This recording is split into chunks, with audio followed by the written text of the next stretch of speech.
Waitress slips the Vampire King a note, don't drink it, smile and leave now. He grabs her wrist instead, just pour. Don't shake. If you shake, the silver settles at the bottom, and he might taste it before it kills him. The whisper came from the cook, a man Charlotte had trusted for 3 years. But tonight, his eyes were too bright, his sweat smelling of sour fear and adrenaline. Outside, the rain lashed against the neon sign of the Blackwood Diner, turning the world into a blur of red and blue. Inside, Death sat in booth 4. He didn't look like a monster. He looked like a storm contained in a bespoke suit. Charlotte Munro picked up the pot, her heart hammering a frantic rhythm against her ribs. She wasn't a hunter. She was a waitress. But she knew the difference between justice and murder. The bell above the door didn't jingle when he walked in. It seemed to hold its breath. Liam Roth didn't move like a man who needed to rush. He moved like a glacier, slow, inevitable, and capable of crushing anything in his path without a second thought. He wore charcoal wool that absorbed the diner's harsh, fluorescent light, and his eyes were the color of a frozen lake, devoid of warmth but brimming with a terrifying intelligence. Charlotte watched him from behind the counter, her grip on the rag tightening until her knuckles turned white. The Blackwood Diner was usually a sanctuary for the lost and the drunk at 2 a.m., but tonight the air felt thin, charged with static. The regular patrons had cleared out early, leaving only a few shadowed figures in the back booths, men who hadn't touched their burgers, men whose hands stayed hidden beneath the tables. "Coffee," Liam said as he slid into booth 4. His voice was a low baritone that vibrated through the floorboards. "Black, coming right up," Charlotte said, her voice betraying a tremor she hoped he didn't hear. In the kitchen, "Verify." The cook handed her the mug. "This is it, Char," he hissed, his face pale. "The rebellion pays out tonight. Just give it to him. The liquid silver solution is tasteless in the coffee. Once he takes a sip, his throat will close up. The rest of us will handle the cleanup." Charlotte looked at the steaming mug. It looked innocent. It smelled like the cheap roast they served every night. But she saw the way the cook's hand shook. She saw the glint of weapons under the coats of the men in the back. This wasn't a fight. It was an execution. Liam Roth might be the Vampire King, a creature of nightmares according to the tabloids and the whispered lore of the underground, but walking into a trap felt wrong. It felt cowardly, and Charlotte Munro had never been a coward. She walked across the checkered floor, the mug heavy in her hand. Every step felt like wading through molasses. The men in the back shifted. She could feel their eyes boring into her spine. She reached the table. Liam didn't look up from the rain-streaked window. He seemed bored, or perhaps simply tired of an eternity of nights like this. Charlotte set the mug down. She also set down a napkin. It was a reflex, a stupid, suicidal reflex. On the napkin, hidden beneath the ceramic rim of the mug, she had scrawled a message in blue ballpoint ink. "Don't drink it. Smile and leave now." She pushed the mug slightly, revealing the edge of the text. Liam turned his head. His gaze hit her with the physical force of a physical blow. He looked at the coffee. He looked at the napkin. Then, he looked at her. For a second, time stopped. The rain went silent. The hum of the refrigerator died. Charlotte expected him to stand, to vanish, to heed the warning. Instead, a slow, predatory smile curled the corner of his mouth. It wasn't a smile of gratitude. It was the smile of a wolf realizing the sheep has teeth. "Smile and leave," he murmured, his voice soft as velvet. "But I haven't paid my bill." Before Charlotte could blink, his hand shot out. It wasn't a human movement, it was a blur. His fingers, cool and hard as marble, wrapped around her wrist. The contact sent a shock wave of ice up her arm, straight to her heart. "What are you?" she gasped. "Down," Liam commanded. The front window exploded. Glass shattered inward in a glittering tsunami. The men in the back booths stood up, unleashing a hail of automatic gunfire that shredded the vinyl upholstery of Booth 4. But Charlotte wasn't there. Liam had yanked her down into the footwell, covering her body with his own. He didn't feel like flesh and blood. He felt like a statue, immovable and hard. Bullets pinged off the table legs and the floor. The sound was deafening, a chaotic symphony of destruction. "You have terrible timing, Charlotte," Liam whispered against her ear, his breath cool. "But excellent instincts." "They're going to kill us," she screamed over the noise. "They're going to try," he corrected. He moved then. He didn't just stand up, he erupted. He flipped the heavy oak table with one hand, as if it were made of cardboard, creating a shield. With the other hand, he never let go of her wrist. He hauled her up, dragging her toward the kitchen swinging doors. "My cook," Charlotte started. Liam kicked the kitchen door open. The cook was standing there, a sawed-off shotgun raised. He hesitated when he saw Charlotte. "Char, move!" the cook screamed. Liam didn't give him the chance. He didn't kill him. He moved too fast for violence. He simply bypassed him, shoving the cook into a rack of pots and pans with a casual flick of his elbow, sending the man crashing down in a cacophony of metal. They burst out the back door into the alleyway. The rain was torrential now, soaking Charlotte to the bone in seconds. "Let me go!" Charlotte yelled, trying to wrench her wrist free. "I helped you."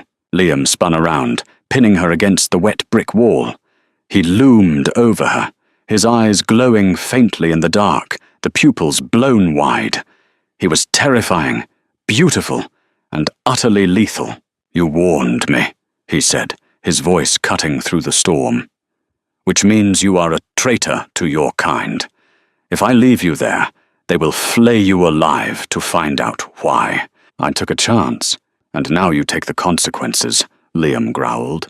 He dragged her toward a sleek, black coupe parked in the shadows. He threw the door open and shoved her inside.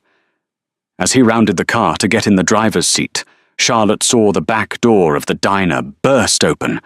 3 men with silver-tipped crossbows spilled out. Liam didn't flinch. He got in, keyed the engine, and the car roared to life with the guttural growl of a beast. He spun the wheel, the tires shrieking against the wet pavement. As they peeled out of the alley, Charlotte looked back. The cook was standing in the doorway, staring at the retreating taillights. But it wasn't anger on his face. It was a look of absolute horror, directed not at the vampire, but at her. And then the Blackwood diner exploded. A fireball consumed the alley, blowing the windows out and turning the rain to steam. Liam watched it in the rearview mirror, his expression unreadable. "Plot twist," he muttered dryly. "The bomb wasn't for me. It was on a timer. They didn't care if they got me or not. They just wanted to erase the location." Charlotte stared at the flames, her heart turning to ash. "Why?" Liam glanced at her, his eyes narrowing. "Because, Charlotte Munro, you're not just a waitress. And that note just proved it." The car was a silent, hermetically sealed capsule speeding through the night at 120 miles per hour. The rain outside was a chaotic blur, but inside, the smell of leather and ozone was suffocatingly calm. Charlotte huddled against the passenger door, shivering. Her uniform was soaked, her hair plastered to her skull. She kept glancing at Liam's hands on the leather steering wheel.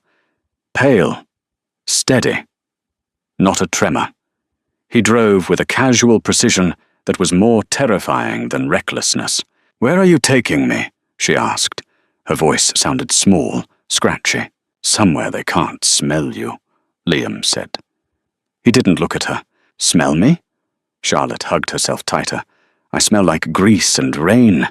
"You smell like betrayal," Liam corrected. "And ozone, and something else. Something ancient." He tapped a button on the console. A holographic map projected onto the windshield, displaying a route heading deep into the mountains north of the city. The territory of the Night Court. No human went there and returned the same. "I saved your life," Charlotte snapped, a spark of anger cutting through her fear. "You could at least say thank you instead of kidnapping me." Liam chuckled. It was a dark, dry sound. Kidnapping implies I plan to ask for a ransom.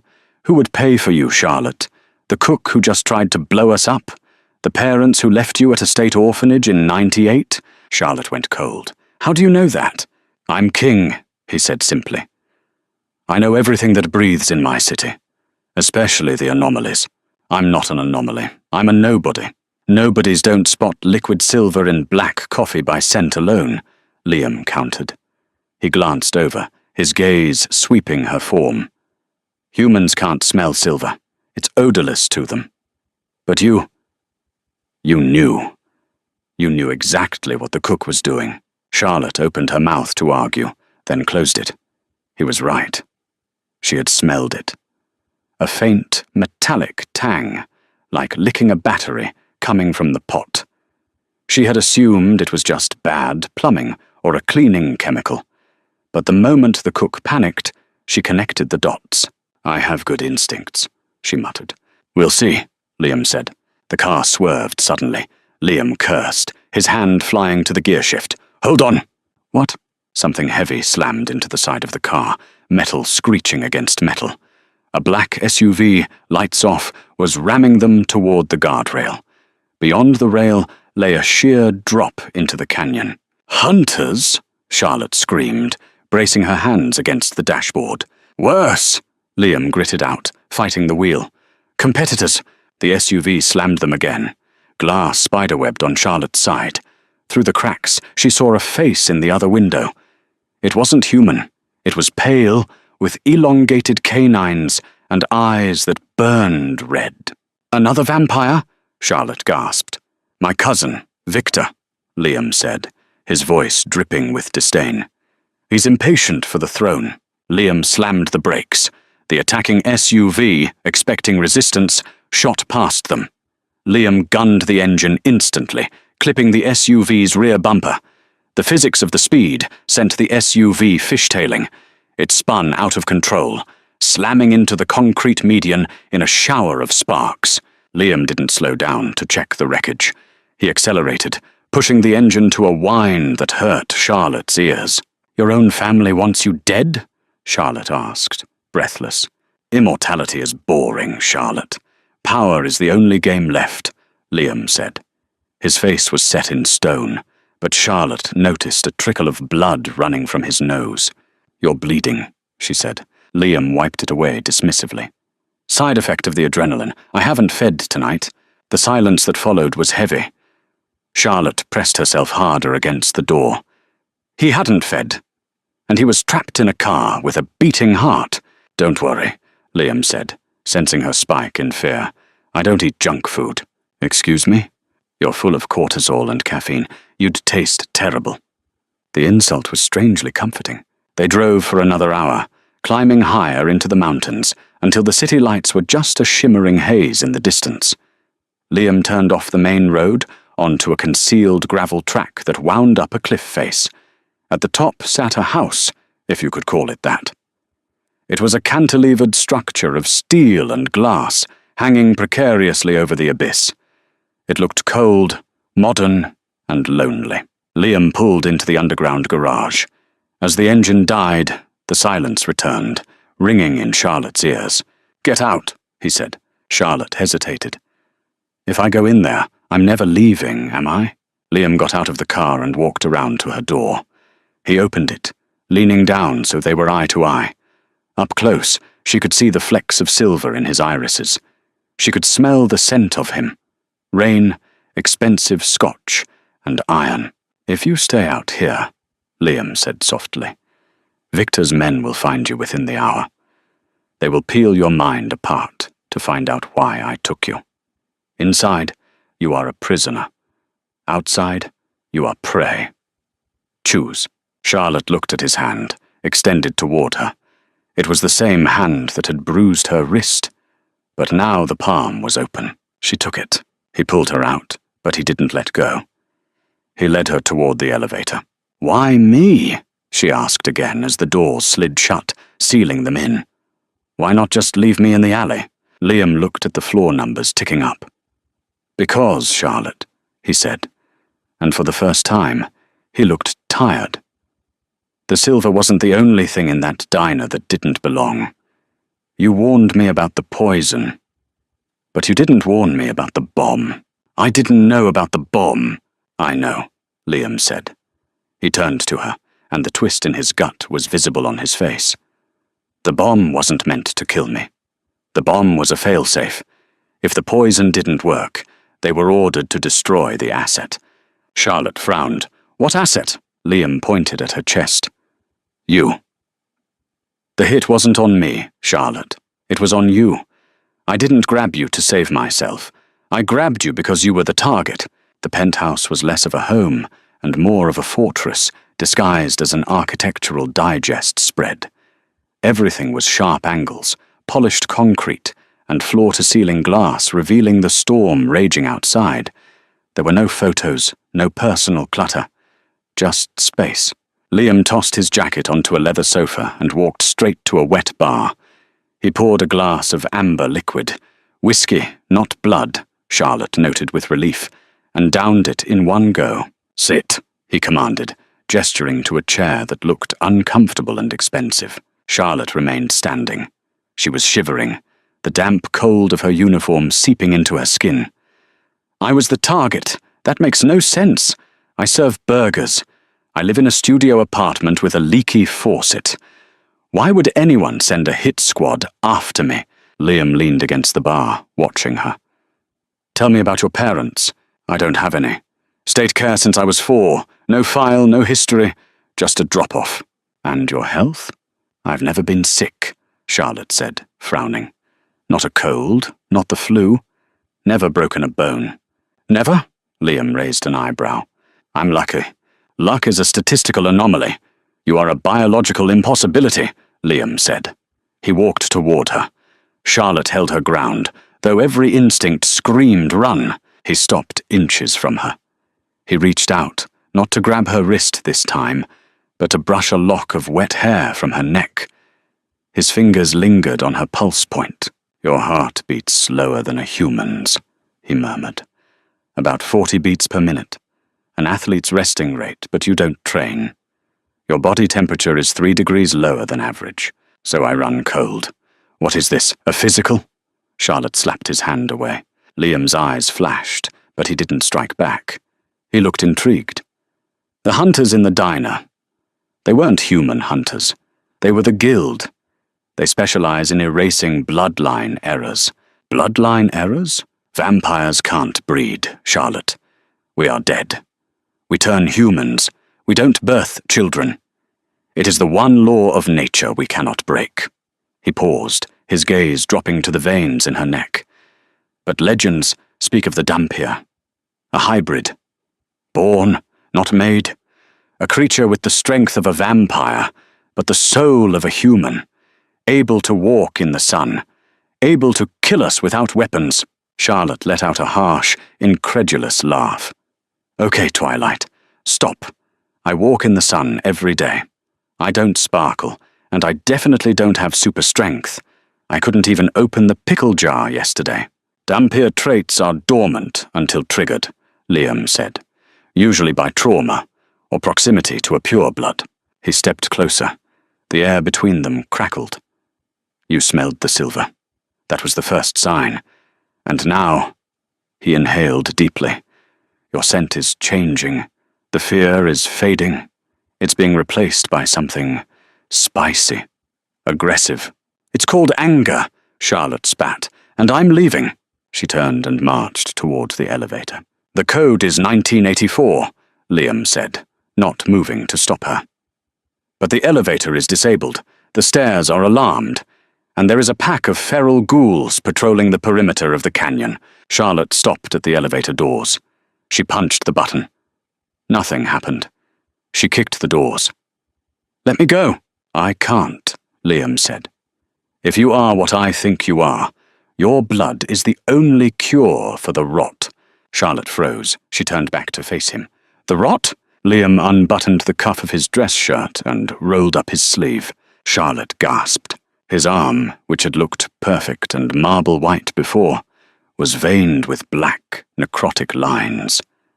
They pulsed faintly, like poisoned rivers tracing up his forearm toward his heart. "The king is dying," Liam said, his voice void of emotion. "A slow, magical decay. There is no cure in our world. But the blood of a hybrid, that is life itself." Charlotte stared at the black veins. Suddenly, the invincible monster looked fragile. He hadn't kidnapped her to be a pet. He had kidnapped her to be a medicine cabinet. "You want to drain me?" she whispered. "No," Liam said. He rolled his sleeve down, hiding the weakness. "If I drain you, the power dies with you. I need you alive. I need to synthesize what is in your blood. But to do that, I need to keep you safe from Victor, who wants to kill you to ensure I die of the rot. So I'm a lab rat. Better a lab rat than a corpse." A chime echoed through the penthouse, a soft, melodic sound that signaled a visitor at the gate. Liam stiffened. He tapped a screen on the wall. A security feed popped up. Standing at the front gate, looking soaked and terrified, was Verify, the cook from the diner. He was holding his hands up to the camera, waving a white cloth. "Let me in!" The audio feed crackled. "Char, I know you're in there. I escaped them. I came to help." Charlotte's heart leapt. "It's Verify. He made it." "You shouldn't know where this place is," Liam said, his voice dangerous. "No one knows where this place is. He's my friend. He tried to save me in the kitchen." Charlotte ran toward the control panel. "Charlotte, don't—" Liam lunged, but she was faster. Or maybe, just maybe, the proximity to the pure blood had triggered something.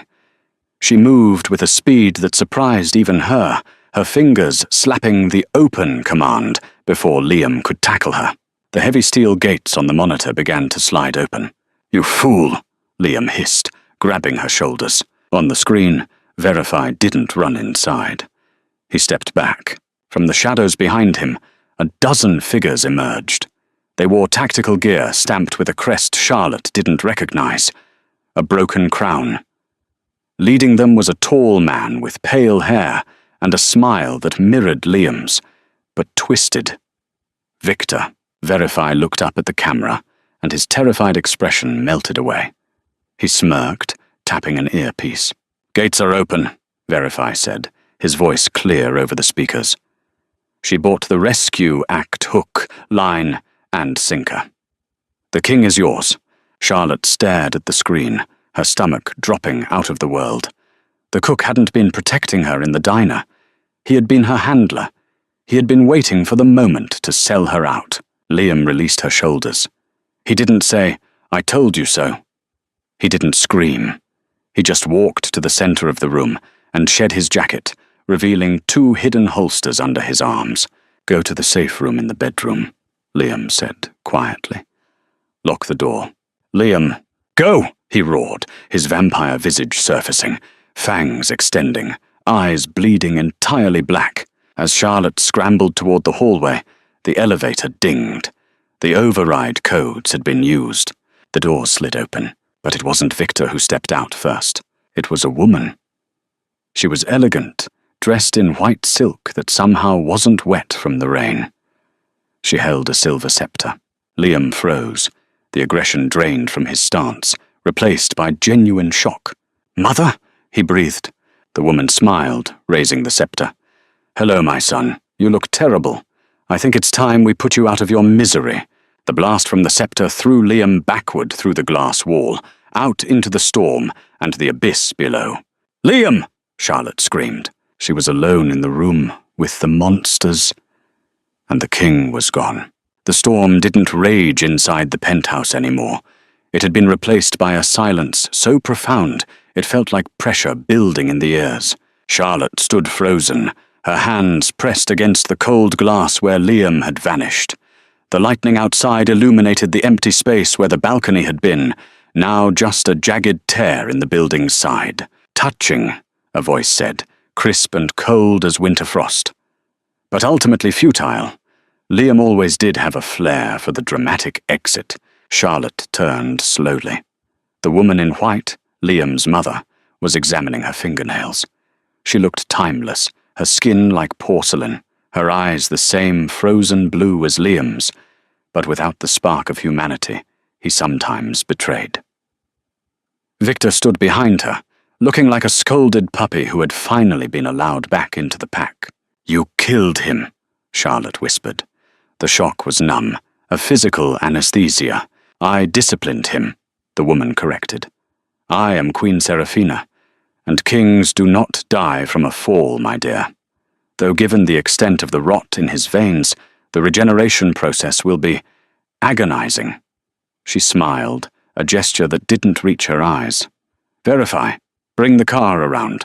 We have a guest." Verify, the traitorous cook, stepped forward, avoiding Charlotte's gaze. "Yes, Your Majesty." "You're not taking me anywhere," Charlotte said, backing toward the kitchen counter where a block of knives sat. Victor laughed. "Oh, the little mouse thinks she has claws." Seraphina raised a hand, silencing him. She looked at Charlotte with a mix of curiosity and hunger. "You are not a mouse, Victor. She is a chalice. A very rare, very fragile chalice, filled with the only vintage that matters." Charlotte lunged for the knife block. She was fast, faster than she should have been, but Seraphina was a blur of white silk. Before Charlotte's fingers could graze the handle, Seraphina was there, her hand wrapped around Charlotte's throat. There was no squeeze, just an immovable weight. "Sleep," Seraphina commanded. It wasn't a suggestion. It was a spell woven into the voice. Charlotte's vision tunneled. The last thing she saw was Seraphina's perfect, terrifying face and the rain lashing against the broken window. She woke to the smell of damp earth and stale incense. Charlotte gasped, sitting up. She was on a stone cot in a cell that looked carved from bedrock. Heavy iron bars separated her from a dimly lit corridor. She wasn't bound, but her neck throbbed where Seraphina had touched her. "Awake?" A raspy voice called from the darkness of the cell opposite hers. Charlotte scrambled to the bars. "Who's there?" A face appeared in the gloom. A young man, gaunt and pale, with eyes that had seen too much darkness. "Name's Kyle. Welcome to the larder." The larder? Charlotte felt bile rise in her throat. "Where Queen Seraphina keeps her special reserves," Kyle said. "We're under the old cathedral in the city centre. Hallowed ground for humans, a fortress for them. The irony is part of the seasoning." Charlotte gripped the iron bars. "I have to get out. Liam, the king is out there." Kyle laughed bitterly. "The king is dead, girl. Or he will be soon. Seraphina has taken the throne. She's announcing the coronation tonight. Once she wears the crown of knight, she controls the entire city's supernatural population. It's a blood bond. Absolute obedience." "Not if he stops her," Charlotte said, her voice trembling but firm. "He fell into the ravine, didn't he? I heard the guards laughing about it." Kyle sighed, sliding down the wall. "Even a pureblood can't survive the rot without a cure. He's probably a pile of dust by now." Charlotte sank to the floor. She remembered the black veins on Liam's arm. The king is dying. She closed her eyes, and for the first time in years, she prayed. Not for herself, but for the monster who had grabbed her wrist and saved her life. "Don't be dust," she thought fiercely. "Be the storm." Miles away, at the bottom of a ravine, choked with jagged rocks and rushing water, a pile of broken limbs twitched. Pain was a universe, and Liam was its center. Every bone was shattered. The rot was screaming in his blood, capitalizing on the trauma to spread faster. It felt like burning acid moving through his veins. He gasped, a sound wet with blood. He dragged himself out of the freezing river, his fingers digging into the mud. Charlotte. The name was an anchor, a hook in his mind, preventing him from drifting into the void. He couldn't die. Not yet. He needed blood. A wolf, attracted by the scent of death, emerged from the tree line, growling low. It was a massive timber wolf, confident in its kill. Liam lifted his head. His jaw was dislocated, but he snapped it back into place with a sickening crack. His eyes glowed a feral, starving red. The wolf whimpered, realizing too late that it wasn't the hunter. "I'm sorry," Liam rasped. When he stood up 10 minutes later, the wolf was gone, and Liam's bones had knit together. He wasn't healed. The black lines of the rot were now visible on his neck, creeping toward his jaw. But he was mobile. And he was furious. Plot twist. As Liam scales the cliff, he realizes his connection to the city's hive mind of vampires has been severed. He isn't just exiled, he has been excommunicated. He can no longer sense his subjects. But he can sense Charlotte, a singular, burning beacon of gold in a world of grey. He isn't tracking her by scent. He is tracking her by heartbeat. The larder wasn't just a prison, it was a laboratory. Victor came for her an hour later. He didn't use force. He opened the cell door with a mock bow. "My mother wishes to dine with you." "I'm not hungry," Charlotte spat. "You're not the guest, Charlotte. You're the course." He led her through a labyrinth of stone tunnels. The air grew colder, heavy with the scent of ancient dust and copper. They emerged into a vast, circular chamber beneath the cathedral. It was a perverse mirror of a church sanctuary. Instead of pews, there were cages. Instead of an altar, there was a throne made of fused obsidian and bone. Serafina sat on the throne. She held a goblet in one hand and Liam's signet ring in the other. "Bring her," Serafina said. Victor shoved Charlotte forward. She stumbled but caught herself, standing tall before the queen. "You have spirit," Serafina mused. My son always did like broken things. He thought he could fix them. Or perhaps he thought they made him look whole by comparison. "He's not broken," Charlotte said. "He's just better than you." Serafina's eyes narrowed. "He is weak. He refused to cull the herd. He let the humans breed unchecked, let them forget to fear us. And then he contracted the rot because he refused to feed on the pure sources." She stood up, descending the dais. The white silk of her dress flowed like liquid smoke. "We need to test a theory, Charlotte. Victor, the knife." Victor produced a silver blade, intricately carved. He handed it to his mother. "What are you doing?" Charlotte backed away, but 2 guards seized her arms. "The Dhampir legend says their blood is a cure," Serafina said, stepping close. "But other texts, older, darker texts, say their blood is an amplifier, that it grants the drinker the ability to walk in the sun, to become a god." She slashed the knife across Charlotte's palm. Charlotte cried out, instinctively pulling back, but the guards held tight. Serafina caught the welling blood in a crystal vial. It didn't look like normal blood. Under the torchlight, it shimmered with a faint, iridescent sheen. "Beautiful," Serafina whispered. She didn't drink it. She poured a single drop onto a potted orchid sitting on a nearby table. The reaction was instantaneous and violent. The orchid didn't just grow, it mutated. It shot upward, twisting and writhing, its petals turning from white to a deep, bruised purple, thorns erupting from the stem like daggers. In seconds it was a monstrous thing, pulsating with energy. Serafina laughed. It was a sound of pure triumph. Power. Raw, unadulterated life force. If I drink this, I won't just be queen of the night. I will be queen of the day. "It will kill you," Charlotte lied, her heart pounding. Or, a voice boomed from the shadows of the arched ceiling, "it will burn you from the inside out." Glass rained down from the high skylight of the cathedral above. A figure dropped from the darkness, landing in a crouch in the center of the chamber. Liam. He looked at the broken guards, then at her son. Her expression shifted from fear to pity. "Look at you," she sneered. "You're rotting standing up. You can barely hold yourself together. You think you can defeat me?" She raised her hand. The shadows in the room came alive, forming tendrils of darkness that wrapped around Liam's limbs, pinning him in place. Magic. Ancient blood magic. Liam roared, straining against the bonds, but the rot weakened him. He dropped to one knee, groaning in agony. "Run, Charlotte!" Liam yelled, his eyes locking with hers. Charlotte looked at the open tunnel.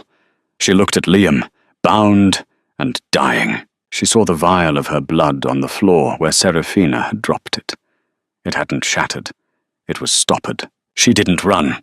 She grabbed the vial. "No!" Seraphina shouted, realizing what she intended. Charlotte uncorked the vial and sprinted. Not toward the exit, but toward Liam. "Trust me," she screamed. She slid across the stone floor, dodging a blast of dark magic from Seraphina, and shoved the open vial against Liam's mouth. "Drink." Liam hesitated for a fraction of a second. Then his survival instinct took over. His lips parted, and he swallowed the blood. Plot twist. The blood doesn't cure him instantly. It causes him to convulse. He arches his back, a scream tearing from his throat that shatters the remaining glass in the room. His skin begins to glow. Literally glow, with a golden light that burns away the shadow bindings. The rot doesn't disappear, it recedes, chased back by the gold. But the twist is that Liam's eyes change, the pupils vanish. His eyes become solid, glowing, molten gold. He has become something else. The burst of energy threw Charlotte back against the stone altar.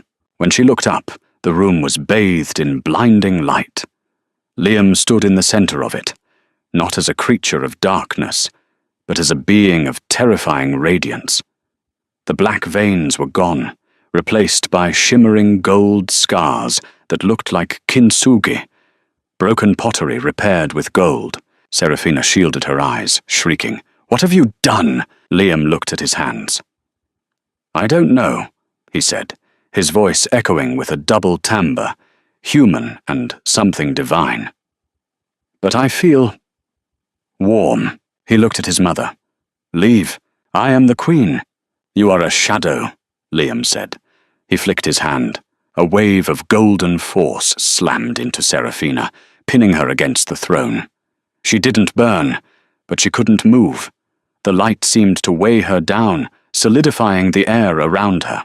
"Victor," Liam commanded without looking. His cousin, groaning on the floor, looked up in terror. "Take her. Leave the city. If I see either of you within the borders again, I will not be merciful." Victor didn't hesitate. He scrambled up, grabbed his mother, who was paralyzed with shock, and dragged her into the shadows, fleeing the blinding presence of the new king. The light around Liam faded slowly, settling into a soft hum beneath his skin. He swayed, the adrenaline crash hitting him hard. Charlotte ran to him, catching him as he stumbled. "Liam, are you okay?" He looked at her. His eyes were fading back to blue, but the gold flecks were now dominant, swirling like stars. He touched her face, his hand warm, actually warm. "You stayed," he whispered, sounding bewildered. "I told you to run. I told you." Charlotte managed a shaky smile. "I'm not a coward, and I have excellent timing." Liam laughed, a genuine, breathless sound. He pulled her into a hug, burying his face in her neck. For the first time, he didn't feel like a predator. He felt like a man holding on to a lifeline. "We have to go," he murmured against her skin. The other covens, they will have felt that energy surge. Every vampire, hunter, and creature in the tri-state area knows something has changed. We've just painted a target on our backs, bigger than the moon. "Where can we go?" Charlotte asked. "You were exiled?" "Not exiled," Liam pulled back, looking at the exit. "Reborn. But we need a stronghold. My penthouse is compromised. There is only one place left." "Where?" "The sunken library," Liam said. "It's underneath the river. Neutral ground, protected by ancient wards. No one can enter without an invitation." "Do you have an invitation?" Liam smirked, the old arrogance returning. "I'm the king, Charlotte. I am the invitation." They made their way out of the catacombs, stealing a motorcycle from the guard's garage. The rain had stopped.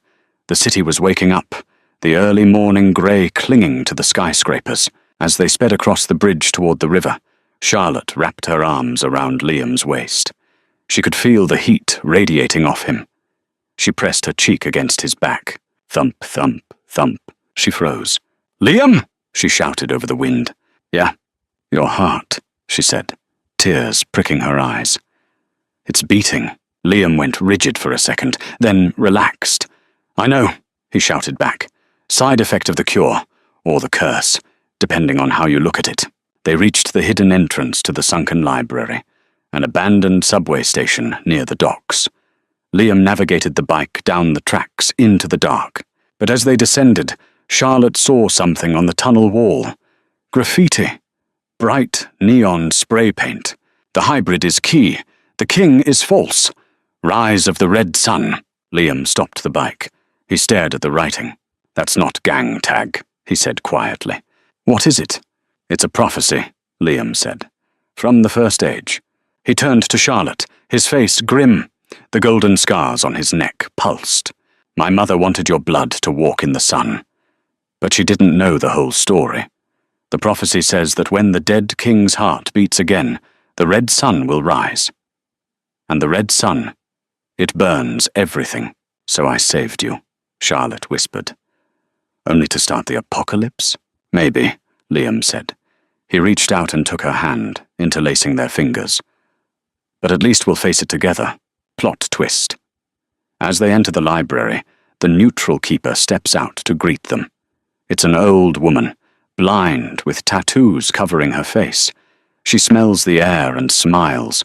"Ah," she croaks, "the king and his maker have arrived." Charlotte frowns.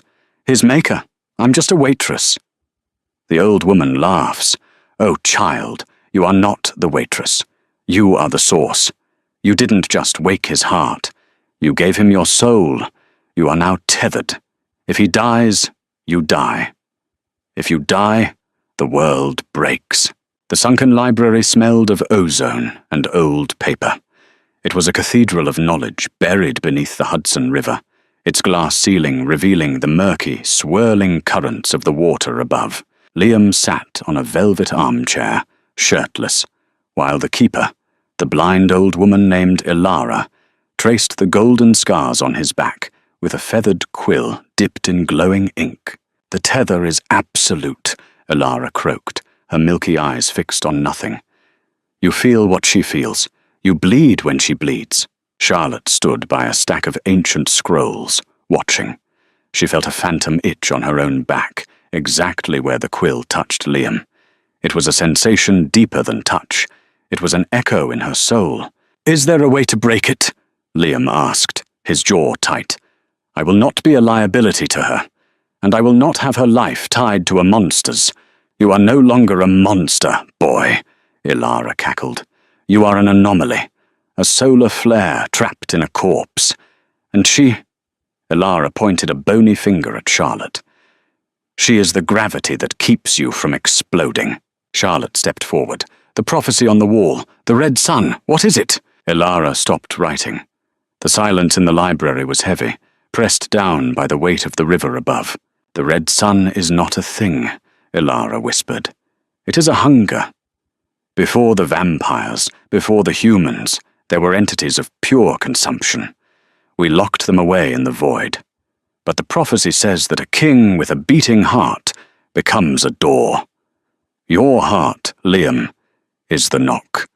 If you open that door, the red sun enters. It will consume all magic.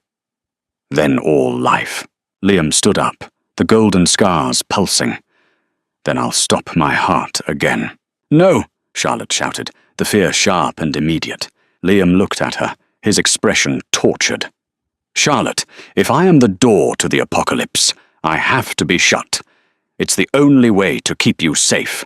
You don't get to decide that," she said, her voice shaking. "You don't get to grab my wrist, drag me into this world, make me care about you, and then check out because it's noble. That's not sacrifice, Liam, that's quitting." He crossed the room in 2 strides, grabbing her shoulders. His skin was burning hot. "I can feel your fear, Charlotte. It tastes like ash in my mouth. I won't let you die for me." "I'm not afraid of dying," she whispered, looking up into his gold-flecked eyes. I'm afraid of going back to a life where I don't matter, where I'm just pouring coffee for ghosts. The air between them shimmered. The tether pulled tight, a magnetic force dragging them together.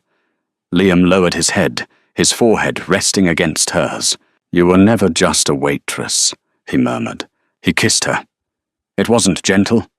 It was desperate, a collision of two stars. And in that moment, the library shook. The river water above the glass ceiling began to glow red. Elara gasped, dropping her quill. "It has found us!" Plot twist. It wasn't Liam's heartbeat that summoned the enemy. It was their connection. The kiss, the unification of the vessel and the key, sent a signal louder than any beacon. The river above explodes inward, not with water, but with soldiers. Not human soldiers. Not vampires. But revenants, corpses possessed by the red sun entity, burning with crimson fire. The glass ceiling shattered. Thousands of gallons of river water crashed down, but before it could drown them, Liam threw his hand up. A dome of golden light erupted from his palm, vaporizing the water into a massive cloud of steam. But through the steam dropped the revenants. They were skeletal, their eyes burning with red flame, wielding jagged blades made of shadow. "Get to the vault!" Elara screamed, pulling a lever that opened a hidden passage behind a bookshelf. "Not without you!" Charlotte yelled, grabbing the old woman's arm. "I am the keeper." Elara shoved a heavy, leather-bound book into Charlotte's chest. "This contains the ritual of severance. If the red sun takes him, you must use it. You must cut the tie." A revenant landed on Elara, its blade slicing down. Liam roared, a sound that was more lion than man, and tackled the creature, his fists glowing like irons in a forge. He punched through the revenant's chest, turning it to ash. "Go!" Liam commanded, pushing Charlotte toward the tunnel. "Liam! I'll buy you time. Run!" Charlotte hesitated, tears blurring her vision. But she felt his intent through the tether. Pure, protective love. She turned and ran into the dark passage, the book clutched to her chest. She didn't run far. The tunnel opened into an underground grotto. She stopped, breathing hard. She couldn't leave him. She opened the book. The pages were blank. "What?" She frantically flipped through it. "It's empty!" "Look with your blood," a voice whispered in her head. Charlotte looked at her hand, still bandaged from where Seraphina had cut her. She ripped the bandage off, reopening the wound. She pressed her bloody palm against the page. Text appeared. Burning, scrawling script. "The ritual of severance is a lie. The tether cannot be cut. It can only be consumed." Charlotte went cold. Elara had lied. There was no way to save herself by cutting Liam loose. The only way to end this was to let the connection consume one of them entirely. Suddenly, the tunnel shook. Liam was thrown into the grotto, crashing against the rock wall. He slid down, bleeding. Not red blood, but liquid gold. The revenants were swarming in behind him, and behind them walked Seraphina. She looked different. Her skin was cracked, red light leaking from the fissures. She had given herself to the red sun. "My poor boy!" Seraphina's voice was a chorus of screams. "You are fighting the inevitable. Give me the key. Let us burn this world and build a paradise of silence." Liam struggled to stand. "Over my dead body." "That," Seraphina smiled, "is the arrangement." She raised her hand. A spear of red energy formed. She hurled it at Liam. He was too weak to dodge. Charlotte didn't think. She didn't calculate. She moved. She stepped in front of Liam. Plot twist. The spear hits Charlotte. But it doesn't kill her. It absorbs into her. The Damper blood, the anomaly, doesn't just heal. It adapts. It takes the energy of the red sun and neutralizes it. Charlotte glows. Not gold, but a blinding, pure white. She catches the spear in her chest, and her eyes turn completely silver. She isn't the key anymore. She is the lock. The silence that followed was absolute. Seraphina took a step back, her face twisting in genuine confusion. Impossible. You are mortal. Charlotte looked down at her chest. The wound was gone, replaced by a silver mark in the shape of a star. She felt infinite. She felt Liam's pain through the tether, but she also felt his power. And she realized the truth. The book was right. The tether had to be consumed, not by death, but by life. She turned to Liam. He was staring at her in awe. "Charlotte? Stand up, King," she said, her voice echoing with the harmonics of a bell. "We have a bill to settle." She reached out her hand. Liam took it. When their skin touched, the circuit closed. Gold met silver. Day met night. A shock wave of energy blasted outward from the grotto, tearing through the tunnels, up through the river, and into the sky above the city. The revenants screamed as they were disintegrated by the light. Seraphina shrieked, trying to shield herself with shadows, but the light was omnipresent. It wasn't burning her, it was curing her. It was stripping the red sun entity out of her cells. "No, I am the queen!" Seraphina wailed as the red fissures in her skin healed, leaving her looking old, frail, and powerless. She collapsed, a mortal woman in a ruined silk dress. The light cleared. The grotto was calm. The water from the river was held back by a shimmering barrier of silver and gold. Liam looked at his hands. The rot was gone. The golden scars remained, but they were faint, like old tattoos. He looked at Charlotte. The silver in her eyes faded back to warm hazel, but the star-shaped mark on her chest remained. "What are we?" Liam whispered. Charlotte smiled, tired but triumphant. "I think we're the balance, Liam. Not monsters, not humans, just us." Liam pulled her close, burying his face in her hair. "Remind me never to grab your wrist again. You're dangerous." "Only when the service is barred," she quipped, though her voice cracked with emotion. They walked over to Seraphina. She was weeping, huddled on the floor. The entity was gone. She was just a broken mother who had loved power more than her son. "What do we do with her?" Charlotte asked. Liam looked at his mother. "Nothing. We leave her. Losing her crown is a punishment worse than death for her." He took Charlotte's hand. "Let's go home. I'm craving a burger. And maybe some really terrible coffee." Plot twist. As they leave the ruins, the camera pans back to the diner from Chapter 1. It is being rebuilt. The sign is flickering, but in the shadows of the alley, a figure is watching them. It's not an enemy. It's a child. A child with eyes that are one gold, one silver. The cycle hasn't ended. It has just begun a new turn. They didn't take the throne. The city of the Night Court fell into chaos for a while, but eventually a council formed. Vampires, humans, and